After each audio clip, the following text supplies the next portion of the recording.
여러분 안녕하세요. 요즘 대출 없는 분이 드물잖아요. 재작년 10월부터 한은이 금리를 4번이나 내렸어요. 3.5%에서 2.5%까지 1%포인트요. 그러면 내 대출 이자도 내려갔어야 정상이잖아요. 내려갔어요? 안 내려갔죠. 오히려 오른 분도 있을 거예요. 한은이 4번이나 내렸는데 왜 내 이자는 그대로냐? 오늘 이 파이프라인을 끝까지 따라가 볼 건데요. 이거 한번 보고 나면 다음 달 금통위에서 기준금리 동결이라고 할 때 완전히 다르게 들릴 겁니다. 기준금리라는 게 뭐냐면 한은이 정하는 금리의 기준점이에요. 지금 2.5%. 이게 바로 여러분 대출금리가 되는 건 아니에요. 먼저 코픽스 같은 은행의 자금 조달 금리에 반영이 되고 거기에 은행이 가산금리를 얹고 우대금리를 빼면 그게 여러분한테 도착하는 금리예요.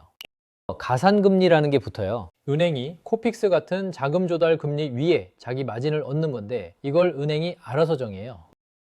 기준이 뭐냐? 사실 블랙박스에 가까워요. 금감원이 은행 20곳한테 대출금리 자료 내놔라 할 정도로 불투명한 구조예요. 문제가 여기서 시작돼요. 재작년 10월, 11월에 한은이 기준금리를 연달아 내렸잖아요. 코픽스도 내려갔어요. 그러면 대출금리도 내려가야 정상이죠? 은행이 뭘 했냐면 가산금리를 슬쩍 올린 거예요. 올해 2월에 우리은행이 가산금리를 0.38%포인트 올렸어요. 거기에 은행끼리 돈 빌릴 때 쓰는 금리까지 같이 뛰면서 한은이 기준금리를 1%포인트나 내렸는데 실제 대출금리는 이나 전이랑 비슷하거나 오히려 오른 거예요. SBS에서 확 올렸다, 내릴 땐 찔끔이라고 보도했는데 이게 10년 넘게 반복되는 패턴이에요. 금리가 올라갈 때는 대출금리를 빠르게 올리고 예금금리는 느리게 올려요. 금리가 내려갈 때는 예금금리를 빠르게 내리고 대출금리는 느리게 내려요. 어느 방향으로 움직이든 은행은 항상 이기는 구조인 거예요. 이게 왜 안 바뀌냐? 한국은행의 체질 문제예요. 작년 은행 이자 수익이 60조 4천억이에요. 사상 처음으로 60조를 뚫었어요. 순이익은 24조 1천억으로 역대 최대. 이재명 대통령이 직접 이자 장사 그만하라 말했는데 숫자는 오히려 커졌어요. 왜냐면 한국은행은 미국은행이랑 수익 구조가 근본적으로 달라요. 미국은행은 자산관리, 수수료, 투자은행 업무로 수익의 절반 가까이를 벌어요. JP모건 같은 데는 비이자 수익이 이자 수익을 넘기기도 해요. 한국은행은요, 작년 기준 은행이 번 돈 중에 이자로 번 게 60조, 이자 말고 번 게 77조 6천억이에요. 이자 빼면 전체의 11%밖에 안 되는 거예요. 이자가 아니면 먹고 살 길이 없는 구조인 거예요. 그러니까 기준금리가 내려가서 마진이 줄어들면 은행 입장에서는 생존의 문제예요. 가산금리를 올려서라도 보전하는 거예요. 은행이 악의가 있는 게 아니라 이 수익 구조 안에서 합리적으로 행동하는 건데 그 결과가 여러분한테 이렇게 도착하는 거죠. 그래서 한은이 기준금리를 내려도 그 혜택이 여러분한테 안 도착해요. 중간에서 은행이 가산금리로 흡수해버려요. 여기서 진짜 중요한 건 이 가산금리가 사람마다 다르다는 거예요.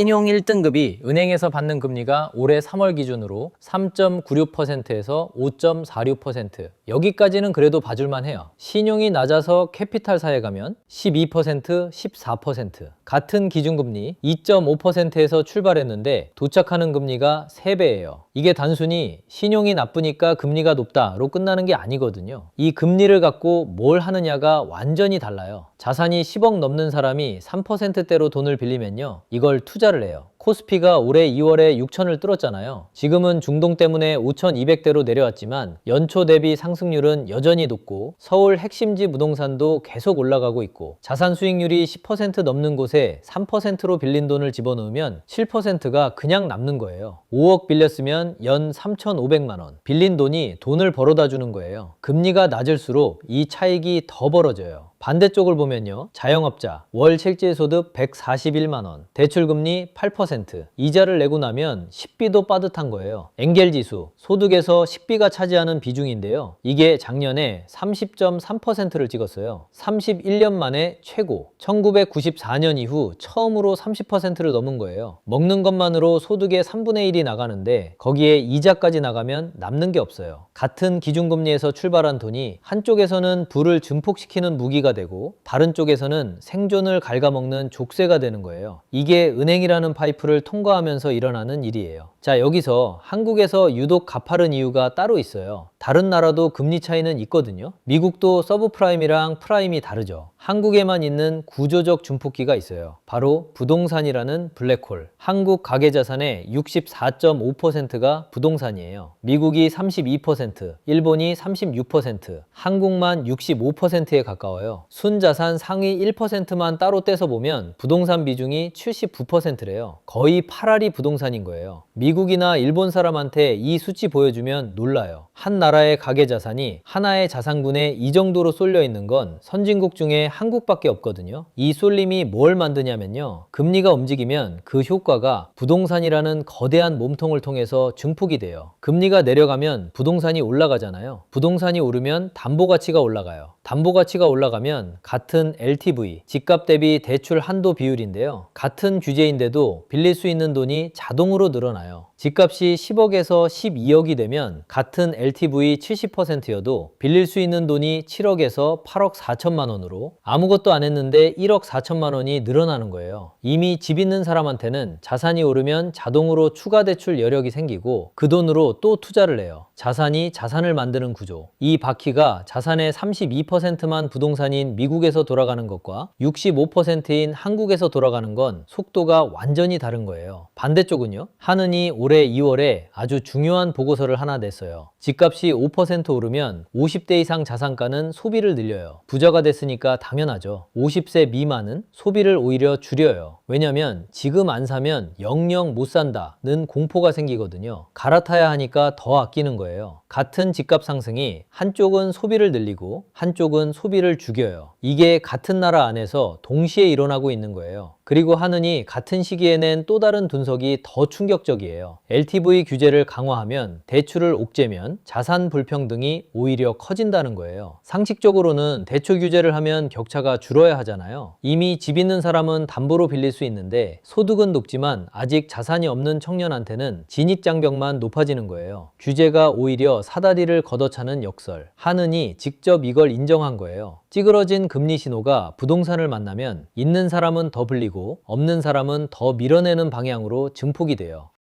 그 다음 전세제도 아시죠? 이거 세계 어디에도 없어요. 한국만 있어요. 공식 통계에서 가계부채는 나라 전체가 1년간 버는 돈의 89%로 잡혀요. 이것만 봐도 높은 편인데 여기에 전세 보증금이 빠져 있어요. 한경연이 2021년 기준으로 전세 보증금을 포함해서 다시 계산했더니 156.8%가 나왔어요. 1년 동안 나라가 버는 돈보다 빚이 1.5배 많다는 거예요. OECD 31개국 중 1위, 2위인 스위스 131.6%를 25%포인트 이상 따돌리는 압도적 1위예요. 이게 2021년 수치인데 그 이후로 전세 보증금 총액은 1000조를 넘었어요. 지금 다시 계산하면 이 숫자는 더 올라가 있을 거예요. 이 전세라는 구조가 어떻게 격차를 벌리냐면요. 하나의 전세 계약을 생각해 보세요. 집주인은 전세 보증금 3억을 받아요. 이 돈으로 다른 집을 사요. 갭 투자죠. 세입자는 전세 대출을 받아서 3억을 마련해요. 같은 거래 하나에서 양쪽 다 빚이 들어요. 집주인의 빚은 자산을 불리는 레버리지가 되고 세입자의 빚은 살 때를 마련하기 위한 생존형 부채가 되는 거예요. 같은 3억인데 한쪽에서는 투자 원금이 되고 한쪽에서는 매달 이자를 갉아먹는 짐이 돼요. 같은 전세 계약, 같은 금액인데 한쪽은 위를 타고 올라가고 한쪽은 아래를 타고 내려가요. 그리고 이 전세 대출이 BSR, 소득 대비 원리금 상환 비율 규제에서 한동안 빠져 있었어요. 매매 대출은 규제하면서 전세 대출은 느슨했던 거예요. 집을 사는 빚은 막으면서 집에 사는 빚은 열어놨던 거죠. 그러니까 전세가 가계부채를 팽창시키는 우회 통로가 된 거예요. 작년 7월부터 스트레스 DSR 3단계가 시행되면서 전세 대출도 옥죄기 시작했는데 이미 누적된 규모가 나라 전체 1년 소득의 절반이 넘어요. 수도꼭지를 잠갔는데 욕조에 물이 이미 넘치고 있는 상태인 거예요. 그 다음 자영업, 한국 자영업 비중 23.2%, OECD 평균 15.6%, 일본 9.5%, 거의 2.5배. 경제활동 인구 4명 중 1명 가까이가 자영업인 나라예요. 앞에서 말한 구조를 거쳐서 서민이 쓸 수 있는 돈이 깎이잖아요. 그 사람이 소비를 줄이면 그 충격이 어디로 가냐? 동네 식당, 카페, 미용실, 자영업으로 가는 거예요. 자영업이 전체 취업자의 23%를 차지하는 나라에서 이 소비 축소 충격이 들어오면 도미노가 돼요. 자영업자 매출이 줄면 직원을 줄이고 그 직원이 소비를 줄이고 또 다른 자영업 매출이 줄고 이 도미노의 타일수가 OECD 평균의 1.5배인 거예요. 같은 충격이 더 넓게, 더 빨리 퍼져요. 일본에서 같은 충격이 오면 타일이 9.5%만큼 깔려 있는 거고 한국은 23.2%만큼 깔려 있는 거예요. 넘어지는 범위가 다른 거죠. 재작년 폐업 신고가 사상 최초로 100만 명을 넘겼어요. 100만 8천 명. 1995년에 통계를 잡기 시작한 이후 처음이에요. 월 수입 100만 원 미만 사업자가 922만 명. 2019년에 611만 명이었는데 4년 만에 300만 명이 늘었어요. 922만 명이면 전체 사업자의 절반이 넘는 수치예요. 사업을 하고 있는데 월급쟁이 최저시급보다 못 버는 사람이 절반이 넘는다는 거예요.